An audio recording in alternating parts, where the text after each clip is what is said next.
Welcome to Great Loop Lifestyles. I'm Kim Russo with AGLCA, and this is the Peterborough, Ontario edition. Peterborough is one of the bigger cities on the Trent-Severn Waterway, and it is about the midpoint on the Trent-Severn. You've gone through about half the locks at this point. We stayed at Peterborough Marina, which is within walking distance to many of the things you will need along the way.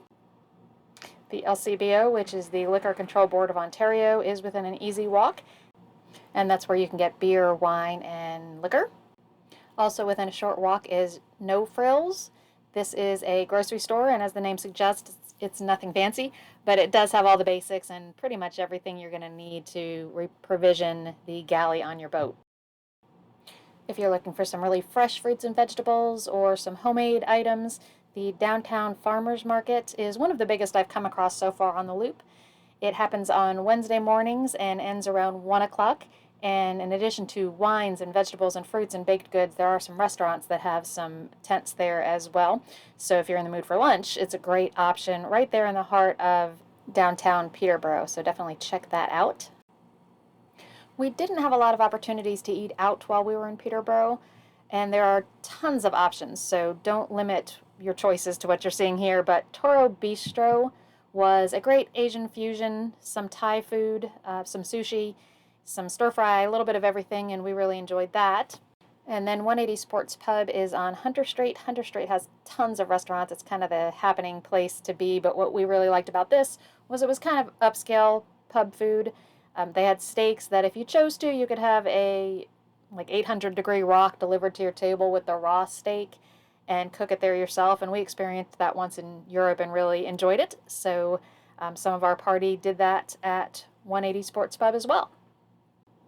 As far as other things to see and do, the big attraction in Peterborough is the Peterborough Lift Lock, but there are a few others. This is the Market Hall, and it is now a performing arts center, but in the early days of Peterborough, it did hold the town market, so just kind of an interesting, historic-looking building.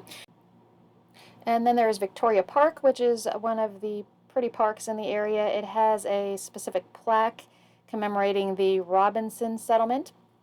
And Peter Robinson brought a group of Irish immigrants over and settled Peterborough. So Peterborough is actually named after his first name. And then the county courthouse is right by the park, and it is one of the oldest buildings in Ontario, finished in 1840, and it was made out of local stone from one of the local quarries. A really popular event in Peterborough is Music Fest. It is a free concert.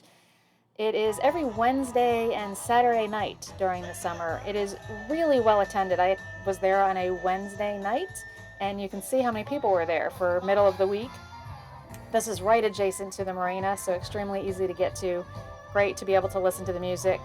Really talented band. This one happened to be a tribute band to the band. The band named the band. So that was really enjoyable, and lots of people downtown to see the concert. But as I mentioned, the Peterborough Lift Lock is really the attraction in town. So if you're planning to lock through it on your Great Loop, you can certainly walk there and check it out ahead of time. Or if you don't have time to get there beforehand, definitely pull over, tie up before you get to the blue line and are ready to lock through, so you can see all of the details of this engineering marvel. This is the view as you're approaching the lift lock on the loop. The way this works is there are two chambers that almost look like giant bathtubs. You can see in the picture the one on the left side is raised, the one on the right is lowered. These are counterbalanced, and this is all hydraulically powered. Each chamber is set on a giant ramrod or piston that you can almost see on that left chamber that's raised. It's that black pipe that you see. The two pipes are connected by a cross pipe underneath the water with a valve. So when they're ready to lock through boats, they basically just flood the upper chamber with an extra foot of water. That makes it heavier. They open the valve and the cross pipe between, and the weight of the heavier chamber forces it down, pushes the water through the cross pipe, and then forces the other chamber up. This is 100-plus-year-old technology. The lock was opened in 1904, and it works extremely fast. The boats are locked through here in about 90 seconds, and it's a 65-foot change in elevation, so that's pretty substantial. and that is very fast for that amount of change. They can also lock boats through in both directions at the same time, which is something that, other types of locks are unable to do. We actually went to the lift lock the day before we were going to lock through so we could watch it in operation. You can walk up to the top of the lock, and this is the view from the control booth, looking out at one of the chambers raised. And you can kind of see it 65 feet in the air there. So no boats in it at this particular point in time, but that gate that you see there opens up and lets the boats continue on down the river after lifting them that 65 feet. Ed Donald, who's the lockmaster at the lift lock, allowed me in the control booth and kind of showed me how to work the lock, which was a lot of fun. Here, and everything else is set up. Double readies, single readies, everything's running. Okay, I'm going to turn your directional arrows for you because we're running on 1 and 4. Now we're going to run on 2 and 3 when we switch it around. So I want you to unlock your main crossover valve. Okay, you're unlocked. Now, whenever you push that button right there, Kim, it's going to transfer the whole entire lock. Okay, so whenever you're ready. Okay. No. You can see Ed has quite the sense of humor there. We also got a tour of kind of the inner workings of the lock and where that staircase leads and inside those windows, which was really amazing. And thanks to Chad Buckner, who is the manager of canal operations, for doing that with us.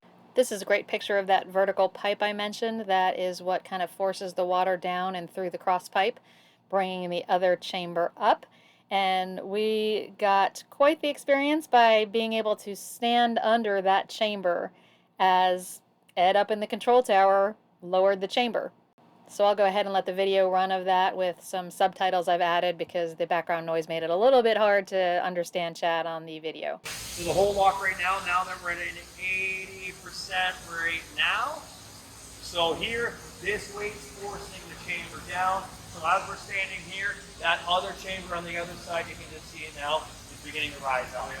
This behind-the-scenes tour was truly amazing, and having the experience of watching how the lock works from underneath is something that's completely unforgettable, and you can see the track that it runs on and just get a better understanding of the lock as a whole. So it completely comes down, and then we've added other now instruments here. So, our limit switches, which was added here 2017. So they'll come down and we'll strike a plate, and then we'll automatically go into DXL mode, and then it will slowly stop when it hits the bottom plate. Back when I worked here, we didn't have these safeguards. So if it was below service natural stop, you had to be ready to hit the emergency stop to stop the chamber. Chad talked there about some of the safeguards that have been added since the original 1904 technology, and there are a few others. But in essence, this lock still works exactly the way it was designed back in the early 1900s, which is really pretty amazing considering how fast it locks the boats through and how efficient it is. And also amazing was standing there as the lock continued to come down and just made everything dark. Just a really neat experience, and I am super thankful and fortunate, and thank you to Chad Buckner for allowing us to do that.